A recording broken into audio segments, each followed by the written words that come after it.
Hello YouTube. Have you ever wondered, why can people in the top tier tournaments have such high level of mechanical skill? They look around seamlessly, they aim in every single shot perfectly, they have insanely smooth gameplay, and meanwhile, when you take a look at your own device, you suffer from FPS drops, inconsistent aim, and your situational awareness sucks because you have a phone. So in this video, I'll show you a couple of things that I've learned from setting up my device for the past few years. This will definitely help you a lot in performing better at the end of this video. This video will be separated into a few parts. The first part is going to be for Windows Store version users. The second part is going to be for Steam or Game Center users. The third part is going to be for phone or tablet users. I'll list this timestamp below. If you want to watch your part, you can fast forward to that part. So without all that bullshit, let's dive into the first part of the settings. First thing I'm going to teach you how to set is the graphics. Now I'm using a high-end device. If you're using a high-end device as well, I recommend you follow this setting.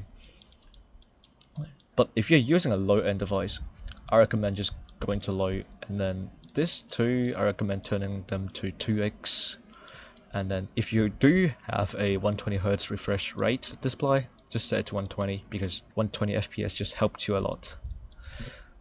If you have a medium-end device such as something like a iPhone 7, 8 or a pretty recent Android model, you can try setting it to medium. Same, go for a 2x on these two, and same, if you have a 120Hz display, go for 120. For the flora, always turn it off because it's just going to be for the flowers on the ground. Especially when you aim down sight, which is in your sniper mode, you always want this to be off because it will just obstruct your aiming. Whenever you look at the ground, it's going to be like flowers sticking out from the ground and it's going to be blocking your view. For high-end users like me, yeah, just go for this. Whatever you're setting this, whatever filtering this is, I recommend everything lower than 8 because that's not going to be doing too much to your graphics quality, but this is only going to increase the load to your GPU and stuff. And for this full screen anti-aliasing, I recommend setting it to 2 or 4 because if you don't know what this is, just look at the description. It says improves graphics quality by making any jagged edges of objects look smoother. I'll give you a little demonstration here. So what you're seeing here, you see all those edges looks a bit jagged. If you go back to the settings and turn it up to 4x, you're gonna start seeing those jagged edges look a bit smoother. Honestly, it bothers me, but if you find this is not bothering you, you can try turning it off, but personally, I'll just stick with 4x. And also refresh rate, 120. Camo, I personally leave it on. And for me, I just want flowers to be on the ground, but still, you want this off because you don't want flowers sticking out of the ground when you aim down sight. Same for the shadow display. I recommend medium to off, and lower resolution I just turn it off because I just don't want the inconsistency in resolution. And for track traces, I recommend to be off all the time. For suspension, full screen mode, show hit marks, I recommend them to be on all the time. So now for the second part of your settings, that's going to be your controls. So of course you're a Microsoft Store user, so you're going to be using a mouse and keyboard. For your mouse, I recommend you set your mouse sensitivity on the top a little bit higher than the one on your bottom, because the one on the bottom is your sniper mode sensitivity. Whenever you aim down sight, you want this to be a bit lower than your normal sensitivity because you need those micro adjustments when you aim down sight. And for the normal sensitivity, you do need to look around a lot more, so keeping this a little bit higher does help a bit with your situational awareness. So for inverted zoom, just turn it off. I recommend using manual zoom because whenever you're aiming in, I want to have full control on my own aim. Reverse zoom, personally I don't like it, so I just leave it off. It's up to you because some people say it's very useful, but personally I just find looking around way faster than just having a reverse zoom. So for the rest of the keyboard controls, it's up to your personal preference, but personally this is how I set it up. The third part, tank markers. So this is going to help you a lot in competitive gaming. So for this, basically it just helps you to focus fire. Whenever you see tournament streams, you're going to see people calling out for targets. Usually people call out targets by their name, and this is very helpful because as you can see, I have the name on at all time. In the standard mode, you can see here. So make sure you have the name on at all time. Have the tank logo on as well, because whenever you see a tank with the logo, you immediately knows whether it's a heavy tank or a medium tank or a light tank, whatever. And also enable the tank name, of course. Same for the enemies.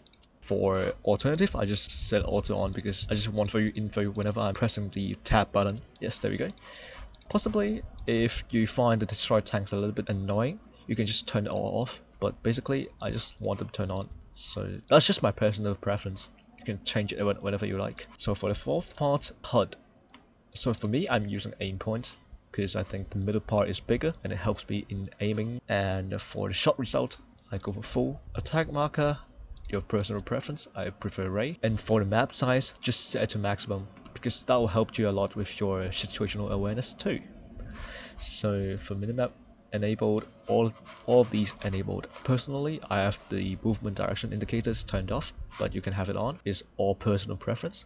And for the ribbons, I have it turned off because recently Wargaming introduced their in-game statistics that can already replace the ribbons. And I find the ribbons a bit annoying whenever you shoot someone, it just pops out. It's just so annoying.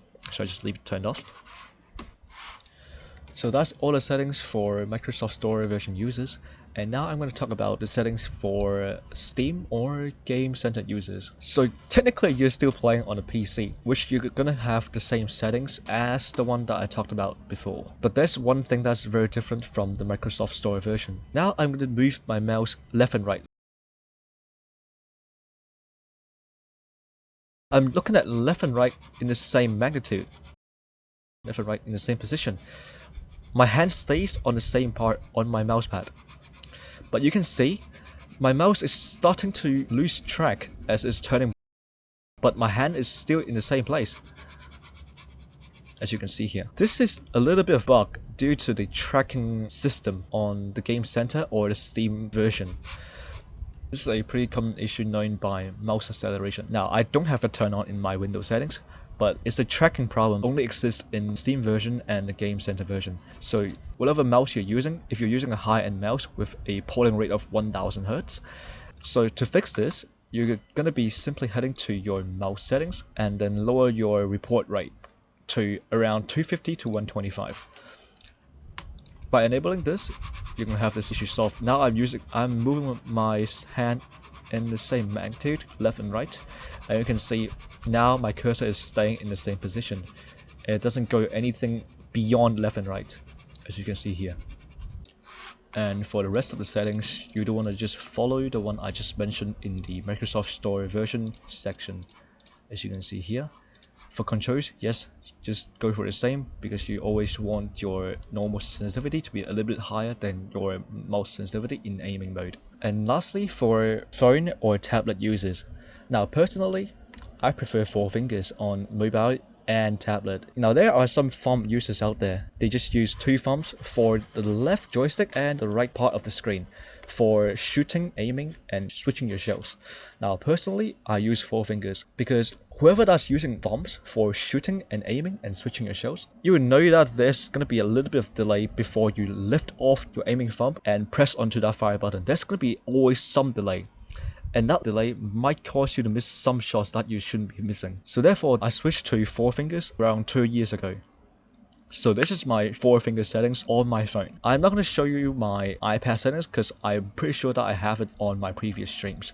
Just have my fire button on the left side and the shell switching section on the right side and the free look bar here. Now this is very important. I use my thumb to look around in this section and I use my free look bar here. Now, I keep it here because I always want myself to be using this bar whenever I'm in a fight and I don't want to lose track on my target. And you can make use of this to look around and not lose track on the enemy. Because whenever you look around, if you're not using this free look bar, your turret's going to turn away from the enemy. Whenever you're in a basic situation or something like that, it's going to hurt your brawl. I keep this here just to look around. If I use this to look around, my turret will not look away from the enemy. And for the left side, I just set this fire button to be the maximum size because I do not want to miss on that fire button. I just miss my fire button a lot on my mobile phone. That doesn't apply to my iPad because the buttons are going to be huge. By messing around all the controls, you're always going to end up with something ridiculous. But that doesn't matter that's your personal preference. So whatever you're doing, if you're setting up your controls on your iPad or your phone, make sure you go through a stage called trial and errors, which you're going to be testing your control in training rooms. Sometimes there's going to be like situations that you miss your fire button and you miss your consumables, something like that. You do want to go through the trial and error session just to make sure. So there you have it. That's all the instructions that I can give you for setting up your device. Now, you might be confused at the graphics quality settings. Just mess with it. It takes some time for you to get used to the new graphics, or sometimes your device will still lag out a little bit on some situations. Just do a bit of trial and error. You can always just try to tweak with the controls and you can find a perfect one for you. And I hope you enjoyed this video, and I'll see you in the next one.